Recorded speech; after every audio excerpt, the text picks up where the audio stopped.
Here comes a moment in every life when the illusion shatters, when the truth reveals itself behind the smiles, the handshakes, the polished lies. Most never see it.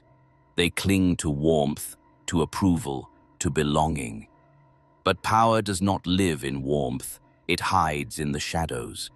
The warmest smile often conceals the sharpest knife. The most beloved rarely command the deepest respect. And in the theater of human weakness, one law remains absolute. He who cares least controls most. Indifference is not weakness, it is armor, it is leverage, it is the weapon of kings. The pawns rush forward, blinded by fear and hope, but the master waits. He bends to nothing. His silence becomes command, his coldness dominion. And when the final move is played, it is not the loved, the loud, or the emotional who rule. It is the cold, it is the unreadable, it is the one who makes others bleed for their illusions. This is the threshold you now face, to step beyond sentiment and into sovereignty. But remember, once you cross, there is no return. If you are ready to kill the comfort of popularity and claim the weight of power, declare it now. Type these words in the comments. I choose power over popularity. The awakening to cold reality. Most people live their entire lives bleeding emotional energy, desperately seeking approval from those who couldn't care less about their existence. They smile when they're angry, laugh when they're uncomfortable, and reveal their cards before the game even begins. This is the first mistake of the week. They believe warmth creates connection. But here's the dark truth that Machiavelli himself understood.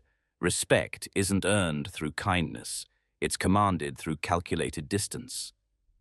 Think about the most powerful person you've ever encountered.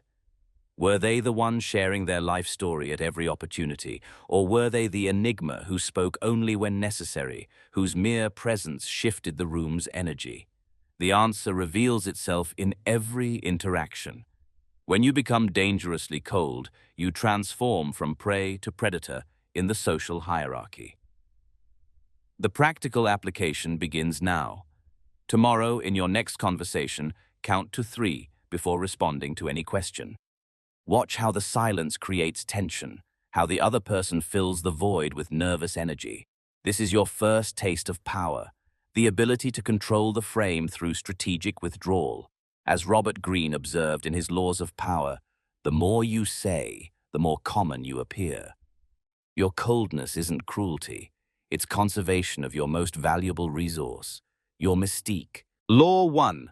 The fortress of emotional immunity. Society programs you from birth to be an open book, to share your feelings, to be authentic and vulnerable. This programming serves one purpose: to make you controllable.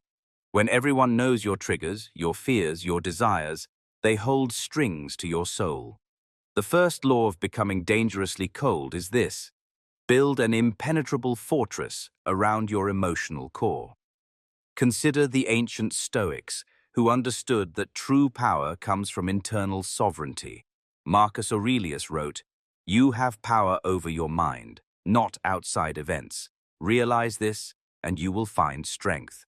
But modern interpretation goes deeper. It's not enough to control your reactions.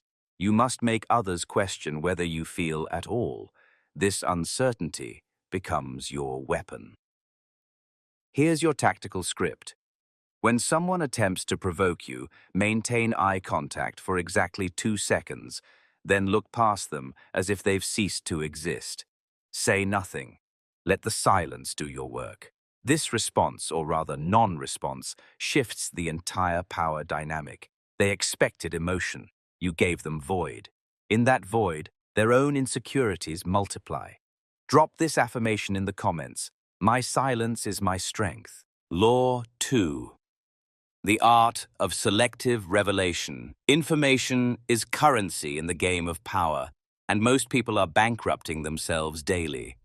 They share their plans, their problems, their past traumas like confetti at a parade.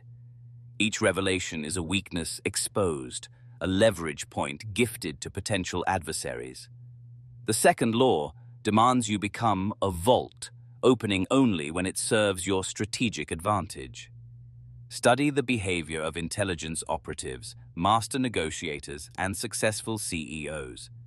They understand what Baltasar Gracian meant when he wrote, "Do not show your wounded finger, for everything will knock up against it." Your struggles, your victories, your next moves, all should remain hidden until the moment of maximum impact. When you do reveal something, it should be calculated, minimal, and serve a specific purpose. The practical implementation requires discipline. Create what I call the three-gate system. Before sharing any personal information, ask yourself, does this revelation serve my goals? Will this information expire and lose its power if I hold it? Is the person receiving this information worthy of the trust? If the answer to any of these is no, the vault remains sealed. Practice this for 1 week and watch how your perceived value skyrockets. People lean in when you speak because scarcity creates desire. This principle extends beyond words to your digital footprint. While others document every meal, every thought, every emotion online, you become the ghost in the machine. Your social media presence should be strategic, sparse, and slightly mysterious. Let others wonder what you're doing while you're actually doing it. Remember Sun Tzu's wisdom. All warfare is based on deception. In the modern world, all interaction is warfare, and your selective revelation is your camouflage. Law 3. The mastery of calculated indifference. Here lies the most counterintuitive truth about human psychology. The more you chase, the more others run. The more you care, the less they value you. This isn't cynicism. It's observable reality playing out in every relationship, every negotiation, every power dynamic. The third law teaches you to weaponize indifference, to make others work for your attention rather than freely dispensing it like a street vendor. Watch how luxury brands operate. They don't beg for your business. They make you prove you're worthy of their product. This same principle applies to your personal brand. When you master calculated indifference, you flip the script of every interaction.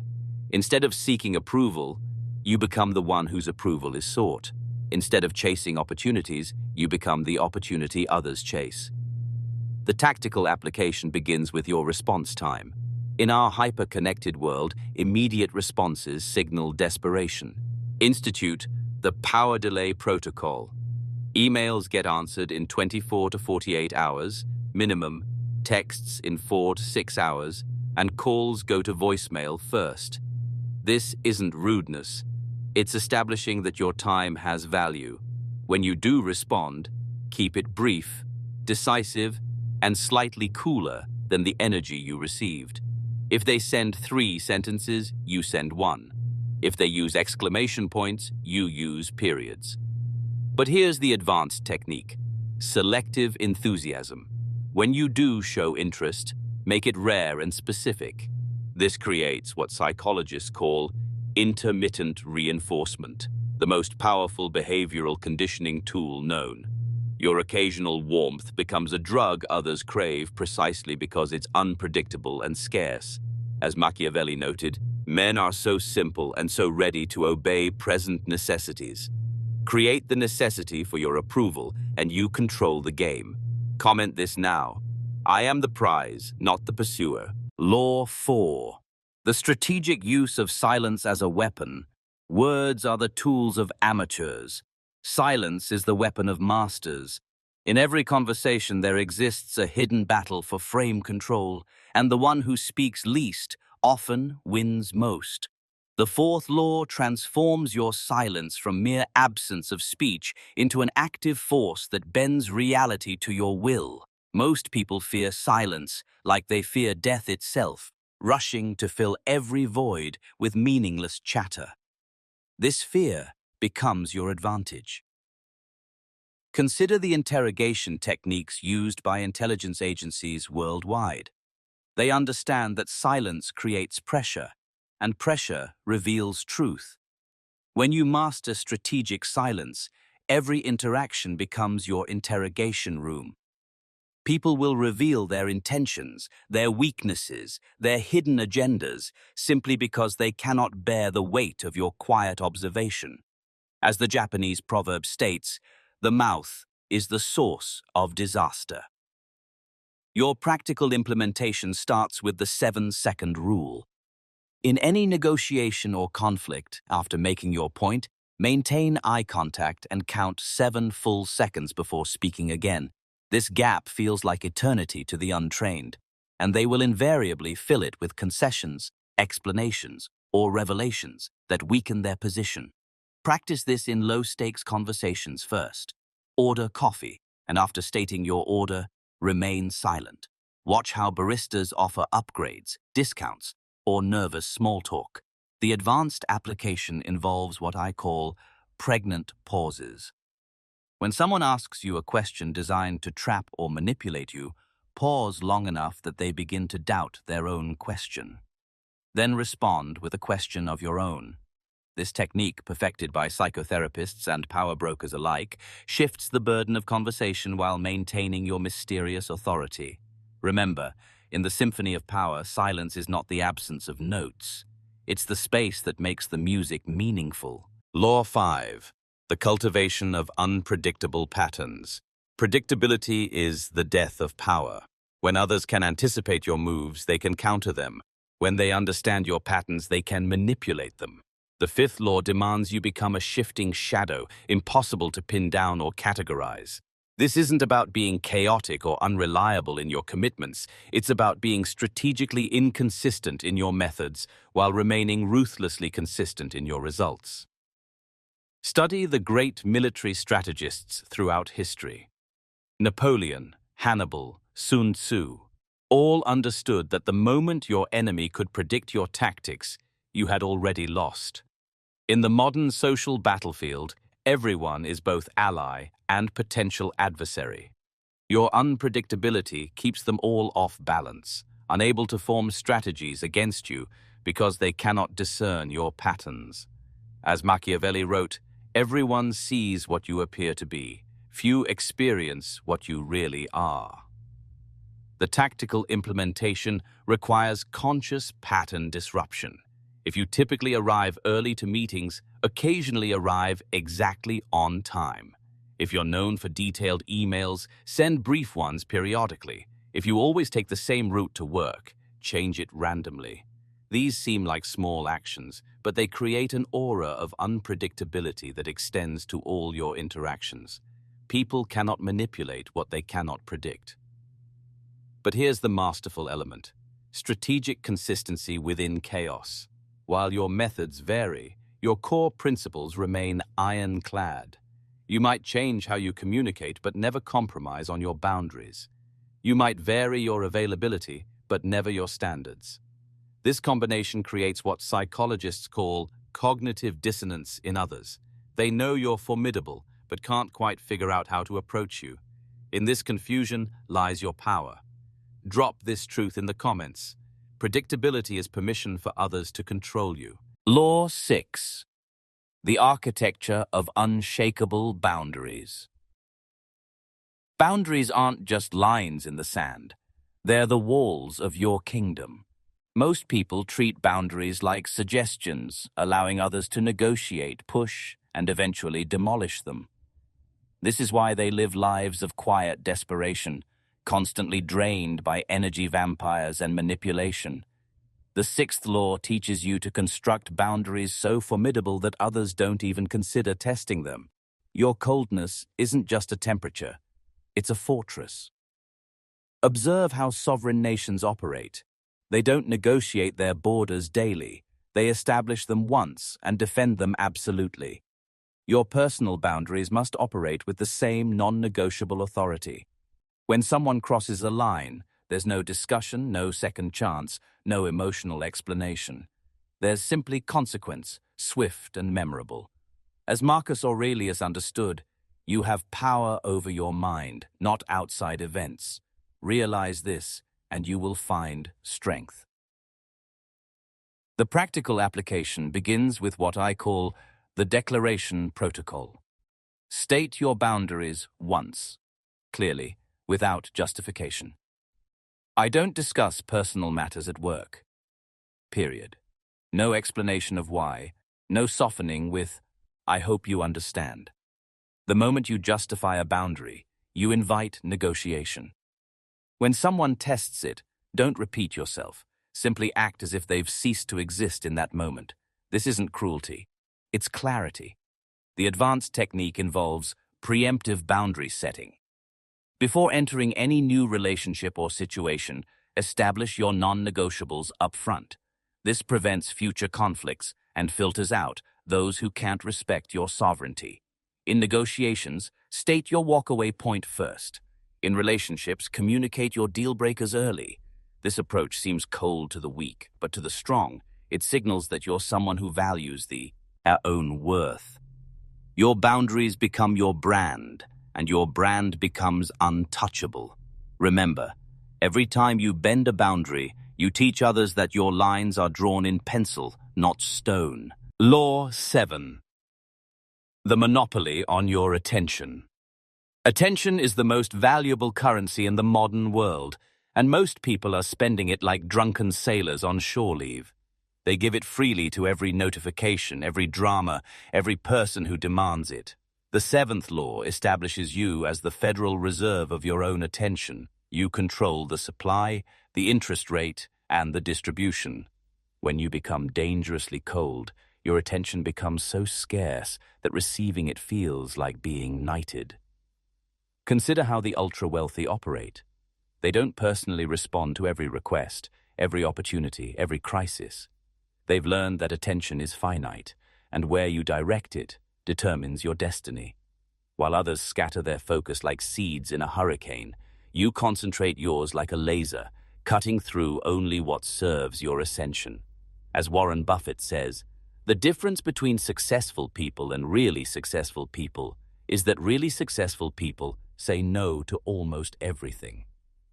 Your tactical implementation starts with the attention audit.